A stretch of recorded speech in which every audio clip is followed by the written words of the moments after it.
So Emmitt, when you made the decision to come back, is this year gone like you thought? No year ever goes exactly according to script, but has your experience been what you hoped it would be returning? I'd say it's been everything and then some. Obviously, I wish we would have, won a couple more games and, early on, but that's just the story of life, and, that's just how the season goes, and not everybody can be perfect and be undefeated, and you wish you'd have 0 in the second column, but that's just how basketball goes. So, but on and off the floors has been, all I could ever ask for coming back here. I'm trying to keep my emotions on a level playing field. I don't want to get emotional too high, too low. So I'm just looking forward to finishing it up with the guys and, doing some damage in March. Having said that, senior day, what's it going to mean to you? I can't even put it into words. Last time they rolled out the carpet for me it means a lot more to me than a lot of people could ever understand. Playing here in front of everybody and, all the fans, the people here are just so nice. They're so kind. The way they can approach you. I'll be in a store or grocery store and they'll come up to me and, I'll have a 10-minute conversation in a Kroger and I just went there to go get breakfast stuff. You know what I mean? So you can't exchange that for anything. Those are things that you take down the road, and I'll tell my kids one day about all those times where I did that, or after the games are over and I went up and a little kid that I've never met before ran and jumped into my arms like he's known me his whole life. So those kind of moments with the people here, and this state has meant so much to me. This is really a second home to me, and hopefully later down the line I can go get a property on Sheet Lake and be right out on that water in the summer, and I'll see the guys on the team going by in a boat, and just how I did when I was younger, just how I did now. So Call me when you do. You might be right there with me. So but senior night's going to be fun. I'm excited. Emmitt, do you have family coming up? Yeah, my mom's here, my dad's here, my sister's always been here. Yeah, My right. brother's here. I got a couple of family members from New Jersey on my dad's side of the family that'll be out here. So it'll be a lot of people. Only I think 4 are going to walk out with me, 4 or 5, but I'm going to have some family in the crowd. Did you go through senior day last year? Yeah. Did you? Yeah. Comparing emotions with that. Well, still, I'm sure it was emotional there, but is it going to be different? It'll be different in the fact of, last year was me, celebrating just 4 years of college, not really celebrating necessarily where I was at and, the things I've done there. I'm so thankful for the opportunity to go back and play at the University of Washington. So thank you to Coach Hopkins and the rest of the staff for that. But I just think, senior night here it's going to mean a lot more to me just because, like I said, this is a second home to me. I've been here since I was 18. They took me in as a child, and, I'm sitting up here as a man today, and, life has taken me all across the world. Basketball has been able to take me to Spain. I've been to Cancun with the team. Just the relationships I built with my teammates here and the staff it's irreplaceable. So, I'm thankful for all of it. Emmitt, flashback to the fall. You said that's why you came back, because you wanted to hear your name on senior night in the Coliseum. Has it kind of set in yet that this is the end of the journey, like tomorrow's the last time you're going to go step on that floor? I've been trying not to think about it. Me and Keedron have been talking about it a lot. Keedy, sorry. He gets mad when I call him Keedron. We've been talking about it probably for the last week, where we sit there and, we'll be in the Xbox party about to start a rec game in 2K, and we'll be like, man, our last game is next Saturday. So, I'm trying to keep the emotions low, and, we still have business to handle.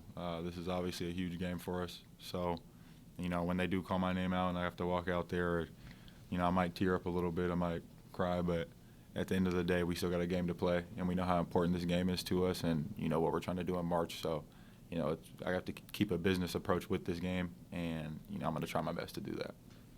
A little bit about the journey from that kid to the man that you are now, and what were the most important lessons you probably learned, and maybe any regrets you might have had through the time.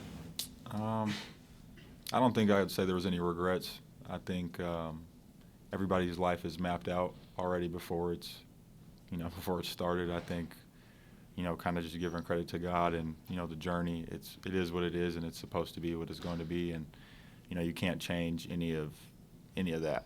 And so, just the journey's been crazy. It's been up and down.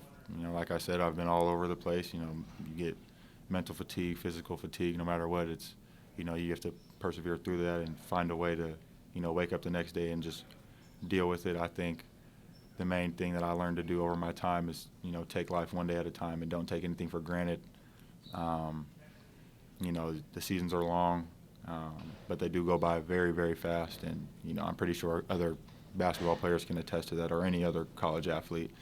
So, just taking it one day at a time, making sure you value those days and stacking your days up, I think is probably the number one thing that I've learned and applied over the time in college. And how'd your sister end up going to school here? So this is a funny story. So I was here, I think it was, that would have been my sophomore year or around then, and she was going through filling out her applications to all of her schools, and I think she got accepted into Miami of Ohio. She was supposed to go to the University of Washington, or that's where I wanted her to go personally, because I thought that's just right up the street from home, and that'd be more comfortable for her. And so she applied to the University of Washington, but she sent her application in, I think, a day late. So obviously at Washington, they're not allowing you to go to school if you send your application in late. So she did her application here, and she was like, we could make it just like high school. Remember, we used to go to class together all the time, da-da-da-da-da. I'm like, oh, no, I'm not sure how I feel about this. But, she ended up making that decision on her own to come out here, and I let her make that decision, and I tried not to step in and say, you should go here or here, do what you want to do the same way I made my decision to go to college. And, she loves it here. She despises going home. She would love to just be here year-round. So she's kind of just like me, I guess. Was it difficult to leave, knowing she was here, looking forward to being with you, and then all of a sudden you've got to do what you got to do? I didn't stop you, but did it weigh into your decision at all? Yeah, definitely. I mean, she used to call me. Well, before I left the first time, just me hanging out with her and stuff, she would be like, I wish you weren't leaving. And, this is before I had put my name in the transfer portal. Obviously, I talked to her about it and stuff, and we had those conversations. And she was always just like, I wish you would stay. Like, please stay, da-da-da. And then, fast forward to when I'm at Washington, she called me a couple of times. She'd be, upset that I wasn't here. And, maybe not that her watching me play was the reason, but just me being around and hanging out. That's my best friend. I said this yesterday. My dad always told me, to, no matter what happens, take care of my sister, just because you never know what can happen with my two parents, just, with age and everything. So, my main thing and my main priority in life is, taking care of my family. And my little sister's like my best friend. So, I'll do anything and everything to make sure she's okay. How did this team get turned around? Obviously, the losing streak in the early portion of the conference season, problems then, you were close. But how did things get turned around? I think we lost a couple games off of, 1 to 2 plays. And, basketball is a game that can be dictated off of those 1 to 2 plays. And, whether it's, one play that could lead to a run, or a play at the end of the game that can just lead to a game-winning shot, or, whatever the case is. But, I think our team just realized what's been at stake. And, for us, we have a lot of seniors and a lot of guys that don't want to miss March Madness. I was fortunate enough to play in it, obviously. We only made it to the round of 32, and I would love to get to a Final Four. And, all of these guys on the team, they want to know what it feels like to play in March. And, I think once we've all sat there, we had team meetings, and we've talked about what we want to do as a team. It's kind of been night and day, in practice. Practice has been way more intense. It's been way more competitive. So, that's obviously going to translate right over to the game. And, when we get into the game, we get into the timeouts, those little huddles that we have on a free throw, we'll say we're going to win this game, no matter what. Everybody has to do something to win, whether it's the last guy on the bench cheering as hard as he can, or, Eric scoring 30 points a game, whatever it takes for us to win. I think everybody's willing to play their role and play their part in that. I mean, you said you went to one NCAA tournament, but you could have gone to 2. You were on the COVID team the year that you got robbed. National championship. It was a good team. Do you think about that, and then maybe kind of think about, where you are right now and what is still in front of you? I honestly think about that team a lot. Just that team, how, explosive we were on offense. Yeah. And I think our team defensively was just insane. We had Jermaine and 6'8" point guard, and then you had Deuce, and he was able to play off the ball, and that's just like, you can't really guard that. There's nothing you can do because you got me, Oscar, and Derek out there as well. So the lineup was 6'7" and up, and then you got Deuce, who's plays like he's 7 foot. So, you know, you fast forward to now. Without the COVID year, I wouldn't be able to be here. So you look at that, my career would be done in college. But I just know what it's like for everything to be taken away from me. And, you know, when you feel like you have a team that can go do something special, and obviously things happen so fast and the world kind of just paused on its own. So I just know that this is my last time I'll be able to play in the tournament, and I want to get there, and I want to make it as far as I can. So hopefully we can cut down the nets at the end, and I honestly don't care about anything else. I mean, I'm kind of interested in your opinion, having gone through the portal thing twice now. How do I want to put this? There's a, from a fan standpoint, I guess is the best way to put it, there's always a natural energy, excitement whenever new guys start coming into a team and things like that. And, you know, problems get fixed, and this guy's going to take over for, you know, this and that. Is it that easy, though? I mean, having gone through it twice now, are there misconceptions, I guess, with the whole portal, you know? Like with everybody, like the public view? Yeah, as opposed to maybe how it actually ends up. As a player. Yeah. I think the public view of it is, you know, people have that, they have that mindset that, you know, leaving where you're at is weak, I guess would be the word to use. And they say that, you know, if it doesn't work in one place, it's not going to work in the other place, or, you know, this, that, and the third about going into the transfer portal. And the transfer portal was put in place for people that might have situations like me, or a person that just, it didn't work out on the basketball floor and they wanted to go somewhere else. I think the transfer portal is a great thing. I don't see anything wrong with it. I'm not a fan of the waiver situation and how that has to be handled, because, you know, one guy's reason to leave could be because of a coach getting fired, like with Jose's situation, and having the athletic director have to sign on the waiver. And the athletic director has nothing to do with Jose and the basketball program. I mean, obviously, kind of, but not, you know, not really. I think that would probably be like the only thing I would maybe change, just because I feel like that shouldn't be, your future shouldn't be dictated by a person that you don't see anymore or you're not around. I think just the ability for guys to leave and go somewhere new and blossom. There's a lot of guys that transfer places and blossom and turn into, you know, draft picks, and they're able to change their family's life. So the transfer portal is a blessing and it's a curse.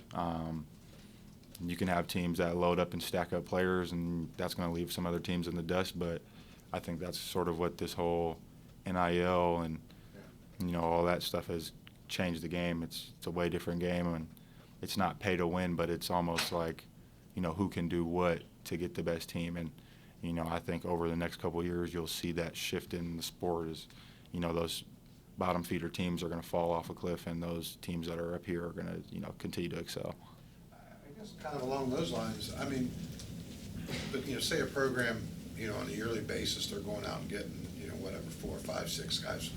That doesn't necessarily guarantee success, though, Yeah. right? I mean, there are, I don't know, limits. I don't know if that's the right word or not, but just because you're bringing in a bunch of older guys, it still takes time. Yeah, definitely. I mean, it's basketball at the end of the day. So, I mean, you do have those teams early on. Like in this season, you saw those teams that had guys that were at a school for 4 years, and they all basically went through the process together. And those smaller schools were knocking off the top schools early on this season, just because those schools brought in a bunch of transfers and they weren't adjusted to playing with each other, and everybody kind of has a new role. So I think just it has a little bit to do with, you know, the players and their ability to buy in, how much they hang out, the team bonding.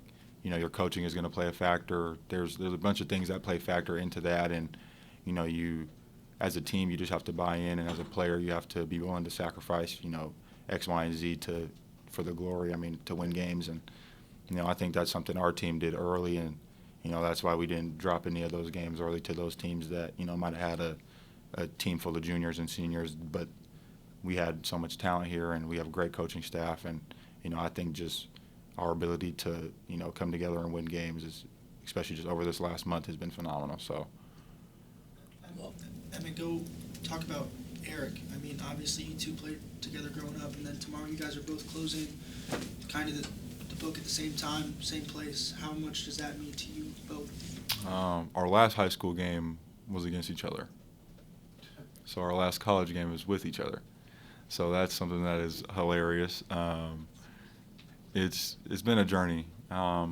Just the way me and him have grown up, going from us being at an AAU program where, we weren't really looked at. There was always a guy or two that were ahead of us, and those guys got most of the shots, and those guys, were the image of the program where we were at. And, shout out to my AAU coach, Carl Howe. He put together an AAU program and said, I want you and Eric to come be the leaders of this program, and, we want you to come out of Washington with the, Division I scholarship to go play somewhere. And, me and Eric talked back and forth about that, and we weren't sure if that's what we should do because we were with this program since we were kids all the way up to high school. And, me and him both made that decision to go over there, and, me and him have been very, very close ever since. And, Eric's fiery. He's a competitor. We all know what we're getting out of Eric, and, he's a goofball off the floor, and obviously you guys don't know, but that's just how he is off the floor. He's, what you see on the floor is the complete opposite off the floor. So, when he gets onto the floor and gets in between those lines, he turns on that competitor side, and it's almost like not a mirror image, it's like a complete flip of the person. And then he gets off the floor, and he's like my best friend. So, I mean, I can't really, describe it. That's my dude, and, probably until, we go to the grave, we're going to be hanging out, having conversations, talking about, stuff. And we were talking about during the Kansas game, I think it was after the last media timeout, and I just had that feeling we were going to win because that was the closest I've ever been playing in Lawrence. And I'm looking at him, and he's looking at me, and we're like this. And I'm like, we're about to win. We're going to win in Kansas. We're going to be able to say we did this for the rest of our life. And obviously it didn't go how we wanted it to go, but just having those experiences with him playing in big games here, and, I wouldn't replace it with anything else. Did you win that game in high school? No, he beat me. Still mad about it. But it was the last game. I was playing with a broken wrist. That's really the only reason they won. Along the lines of the portal, different though, and NIL, how did that change your experience as a college athlete? I think my NIL experience is going to be different from a lot of other athletes' experiences just because of the fact that NIL didn't get introduced until I was a senior. So I think the way NIL is and the way that it can affect, people, I think it's a blessing and a curse. Like I said earlier, you got guys that could potentially be driving $200,000 cars on a college campus versus a guy that might drive a 1999 Honda. You know what I mean? So it kind of sets apart.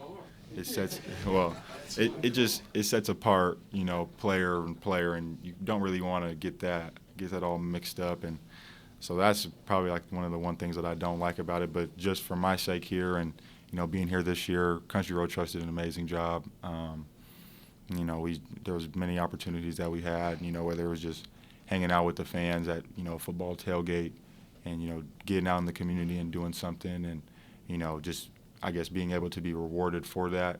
And I can't replace that with anything. That's, being able to finally be compensated to do something, and, the amount of money that we generate for the NCAA year after year is the numbers going up. I think it's something in the billions probably this year. And, I think some of that money could be spread back within the athletes, but, you got people or groups like the NIL collectives and all these other schools. Texas Tech has a really good collective. We have a really good collective. So when you just look at how that goes, I think it's going to be really good in the future. And I look forward to when I get older one day, donating some money to Country Road Trust and being like, spread this between the athletes. I don't really care what you do with it or what you have them do, but, I know what it was like to be in school without NIL, and I know what it's like to be in school with it. And having NIL and having those opportunities makes college a lot more peaceful for an athlete. Like you were saying, the NIL thing came along late in your career. So, for the most part, majority, you were a college kid, a college athlete, college experience. Do you almost kind of shudder to think what the college experience will be 10 years from now, 15 years from now?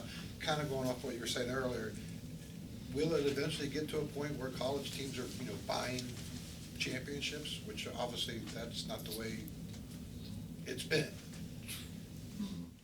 It's going to be a whole flip. 10 years from now, I couldn't imagine. Yeah. 10 years from now, you never know what the professional rules will change to with just the NBA and the 18-year-old draft rule, and you never know, they might take that out of the mix. So it'll definitely be pay to win 10 years from now. I think because you're going to have guys going from the opportunity to go get drafted in college or straight out of high school, or now they have overtime elite, and they have the G League Ignite program. So there's so many different ways for guys to get to the NBA now that I think colleges are going to have to eventually adjust to that. And if I have the opportunity to go make $500,000 to go play one season in the G League before I go to the NBA, it's like, okay, if I go to college, a college is going to have to offer me that amount of money to go there. So that's going to be the big flip-flop going into the, probably the next couple of years. If you look at guys like Scoot Henderson, he did 2 years with the G League Ignite, Right. and it was a 2-year, $1 million deal, so he's getting $500,000 a season, but he could have went anywhere in the country to play college, and he would have been the number 1 pick or number 2 pick had he went to a college. So it's gonna shift, everything's gonna shift, and everybody's just gonna have to be ready to adjust. Emma, thank you. Thank you. Thank you, guys. Thanks, Emmitt.